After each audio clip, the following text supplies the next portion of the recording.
Welcome to Rotten Taste, where we take a look at movies under 50% on Rotten Tomatoes and tell you what we think of them. And today, we are looking at the 1985 movie Three Amigos. This movie has a 45% score on Rotten Tomatoes. Ooh, Um, just under. just under. And I'm sorry, it's Mm-hmm. not 85, it's 86. I'm sorry, I kind of, not that the year matters. It's fucking old. Mm-hmm. Um, It is. Soto, this is a movie we've always talked about, and when I grew, Yeah. we've talked about HBO, we've talked about that growing up. I think this movie is. I've watched this movie more than any other movie. At least I can say that as a kid. This was always on TV. When it was on HBO, I would watch it. My dad used to record things off the TV, the old good old VCR way, and he had the tapes. And Mm-hmm. I don't know how many times, but I always felt like I watched this so many times. I knew it word for word, and it has been a few years since I've seen this, in its entirety. So I'm like, Oh ah, yeah. and watching it again. I still love this. I mean, this is just a Oh yeah. I hard agree. movie, and I don't get how this is under 50%. Now, this is an absurd story when you really start picking it apart. Do Of not get course me it wrong. is. But that was the fun of it. Those who don't know, Yeah. Three Amigos stars three of the best comedians of the 80s, especially that era. You Mm-hmm. have Steve Martin, Chevy Chase, Martin Short, three geniuses, and basically they are silent film actors who get fired, and then they accidentally people accidentally think that they're real gunfighters and they get hired. So we're Mm-hmm. going to get into that. But They sure do. Soto, when you first saw this movie, what were your thoughts when you first saw this back in the 80s or 90s when we were kids? And then let's talk about Yeah. how we feel about this when we're adults. I mean, I thought it was hilarious because I think it is kind of a movie for kids. But I thought everything about it, from like their clothes, what we would do. God, I think I was like, yeah, I must have been like 6 years old. But I remember even running around the neighborhood and doing like the Three Amigos like salute thing, and thinking that that was the most hilarious thing in the world. Because when you're a little kid, you're like, oh my God, like that's so funny. It's so inappropriate. Because it makes no sense. Now that I'm older, I'm almost like at the end of that when they cough, are they trying to do like a prostate exam? I don't know. But I don't when think I I was ever younger, knew. I didn't know what was going on. But like when I saw it, like being older, I was like, okay, that is a little weirder of a move than I thought it was. But it was super funny when we were growing up, and it's great. And now that I look at it as an adult, is it perfect? No, but this is an SNL movie. Like if you think about it, it's like produced by Lorne Michaels. It's like written by Lorne Michaels. I think Randy Newman is on the score as well. It plays like an SNL movie. Like you've got three SNL stars. There are awkward like kind of moments in there, but overall it's a fun tone and everything works out. But it's all about kind of like just trying to have gags like constantly throughout the movie, and I think that's my favorite part about this movie is like the gags and everything. It's like it's not asking a lot out of you, but it No. definitely has its own unique like fucking identity for sure. But I think the gags work. And, there's a lot of Yeah. movies where they try to do gag after gag, and then once it starts missing, the movie falls apart.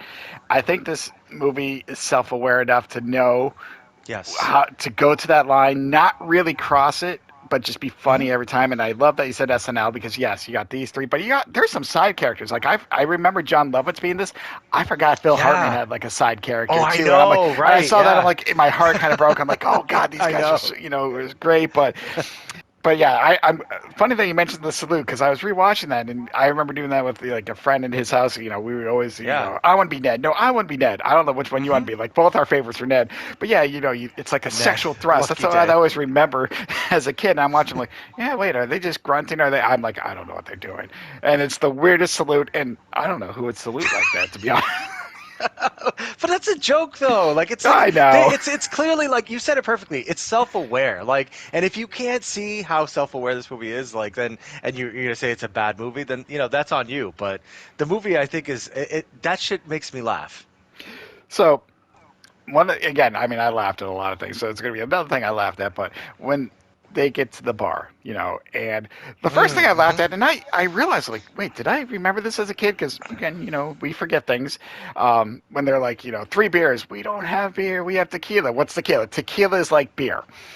So we've been drinkers, and I started thinking, I'm like, Yeah. what place would ever tell anyone tequila's like beer? Well, that's what made it funny. I was like, okay, like and the little reactions after drinking it and everything like that. Yeah, I thought that was great. But I'll be on, and then they go into the My Little Buttercup song, which still, that scene still gets stuck in my head every now and then. I remember that scene with Martin Short and Steve Martin singing My Little Buttercup, and every Yep. now and then I think that's why I love it. I think a lot of these scenes just randomly pop in my head, and I'm just full of joy. Then they introduce the Germans, who Yeah. I don't think they The have named, they're just German, all the Germans, the um, German subplot. Yeah. which is weird. They were trying to sell guns to a Mexican gang in a random place in Mexico. Is that what they were trying to do? Yeah. How did they know that this place in Mexico needed guns? Like what? I mean, again, this back in what I think like the 20s, um, technically, and they're like, Yeah, there's sure. no social media, phones, whatever, and they're just like, oh yeah, Guapo needs guns. Let's just fly all the guns over there. Um, Hmm. I have no Yeah, it idea. didn't make any sense. Who cares though? Yeah, Um, exactly. Yeah. so I I learned what the word plethora meant. Like as an 8-year-old kid, Oh my who God. uses but again, no one A uses plethora of plethora now pinatas. unless they are mimicking this movie. Hmm. They're like, Pepe, what's this a plethora? Like, I don't know. Um, Yeah, but I that was just great. laughed. I don't. This movie taught me words. Plethora, Hmm. infamous. This guy's more than famous. He's infamous. Oh So would you my say god. this is a kids movie? It sounds like this is a very educational film for kids. Yes and Like, would you no. show this to kids? Nowadays, no, but you know what? Like you said, I think the humor is very kid-like, but Of it's course something it that is. adults can love too because it Yeah. just doesn't care. And I think Hmm. that's the best part. It's just like, yeah, we're three guys in these outrageous suits, which are probably somewhat racist. I don't know, but Just a little bit racist, yes. Just a little bit, yes. But funny. it It was is. funny. It worked. That was great. Like I wasn't offended. I was just like, it was 1919 or whatever it was. Like what else could you expect? But I also laugh because then I start thinking like they're trying to sneak around like this Hmm. castle, blending Yeah. in these outfits. Yes.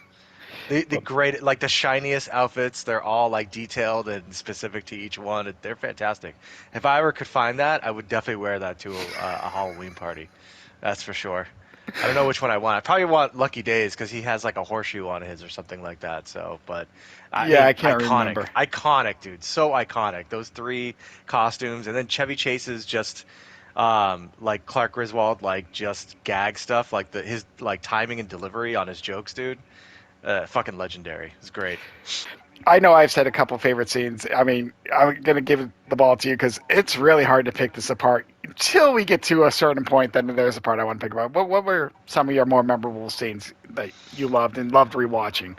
Yeah, I mean, I think that, when they get like when the town like, creates all their whatchamacallit, their fucking said uniforms and that's how they get over it. And I think Martin Short is just like telling that. He's like, so faster, old one, or whatever he says.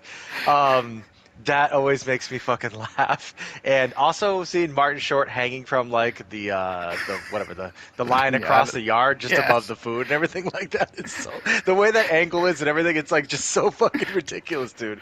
I think it was So falling from yeah, the I'd have to sky. say yeah, he's like, are gringos falling from the sky today? Yes. Oh, that was great. Yeah, so those have to be my two favorite ones. Yeah, I mean, this movie, again, rewatching it, it's rare for us in this like series to be like, oh yeah, it was great. But there were times where I was watching it again as an adult, and I was still laughing just as hard as I was when I was younger. Halfway through this movie, they realize that this is real. Steve Martin gets Sure. shot, and then Hmm. I started thinking, and I'm like, wait, they've had fake bullets this whole time because didn't like Chevy Chase accidentally shoot his own foot? Whatever. I know it's gags, and then they leave town, and then Martin Short has the speech like, here we can be the Three Amigos for real. Like, let's finally be heroes. Let's not be these joke entertainers and stuff like that. And then they're all just lying there that first night in the fakest backdrop ever. Oh, That come little colored on, with the man. cactus. But no, that's not even the problem. I just laughed. I'm like, you had all It this other works. It's scenery. great. You just but this one scene felt so out of place, and it led to a couple Yeah. other things because, they're singing whatever they have their, their song that they're singing, Hmm. And then the horses start, dum dum dum dum, and then the turtle just all of a sudden like, "Good night, Ned," speaks. And I always found that weird as a kid. Still find it weird now. I still laugh at that shit, but it felt very out of place in this. I don't know if it worked. I still laughed at it. I guess it did work, but yeah. Dude, it works for me because it's like a cartoon. Like this movie is a cartoon, And it's like when it goes to that fake back, it's like. It's like I feel like that's the joke. You see all these things come up, like there's a mountain lion I think that shows up Yep. and everything, and it's Coyote. like the song. I mean, Randy Newman wrote the fucking script, like the guy who did the songs for Toy Story and shit like that. So like, yeah, he was gonna put a song in there. You know what I mean? course. I didn't. Yeah, when I was a kid, I was like, okay, whatever. Because when you're a kid, when we were growing up, there was a lot more music in the shit that we watched. We watched a lot of Disney movies growing up. Yes. So, like, when we saw that in there, we'd be like, oh, okay, cool. Someone's singing in a movie. Nowadays, yeah, it comes across as weird because you never see that shit. Oh, I was fine with the song. It was the turtle talking that I had a real problem with. It was great because it was absurd. It was like okay, like this is an absurd movie. Yeah, well, this is when the absurdity happens. Then they go to the singing bush. Which was never explained. No, they just kept singing. That was the best part.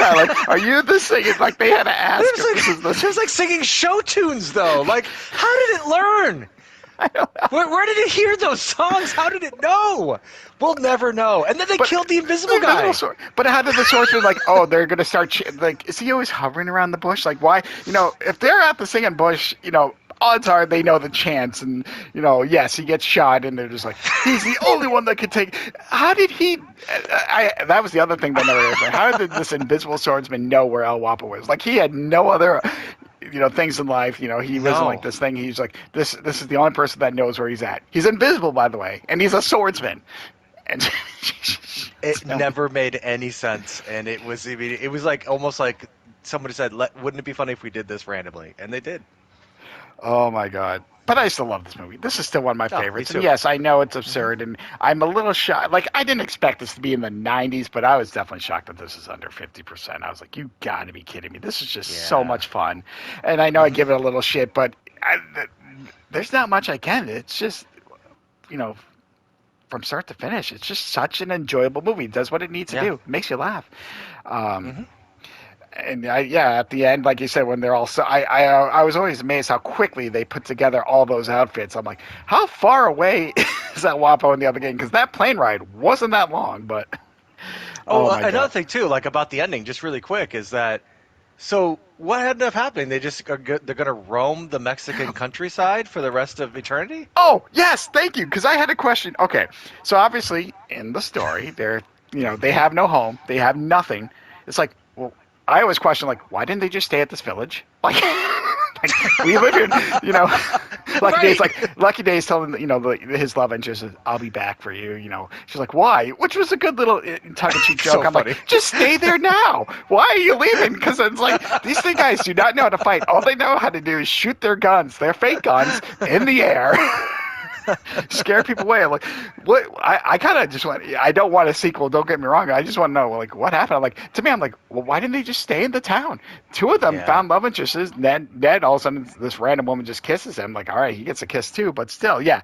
I always question them. Like, why are they leaving? They just found the perfect home. They're loved. Yeah. I don't understand. They just did. It just happened. They had to, go out into sunset. So, all right. I mean, there's not much more for us to pick apart of this, but is there anything else you want to add about the Three Amigos? Anything that you loved, want to say before we wrap this up? No, I think we got it covered. I think this was, a good homage to what is a very underrated comedy, and if you don't take it seriously, you'll laugh. What's wrong with that? It definitely will be. So. But anyhow, thank you for listening to us. Let us know what you thought of the movie. What you loved about it. We don't want to hear what you hate about it because there should be nothing. This is probably one of the best films we've done. In this podcast. Choose love. Yes, choose love for this one. And we usually don't promote, but give us some likes. We want a plethora of likes on this video. Yeah, I can speak. But but you know what? If you lasted this long, I just want to say thank you. Our reward is that you've lasted this long. Wherever there is bad movies, you will find us. Wherever there is plot holes, we'll be there. Wherever good acting is threatened, you will find lying. The Three Amigos. Oh, we're only two though. Have a good one. All right.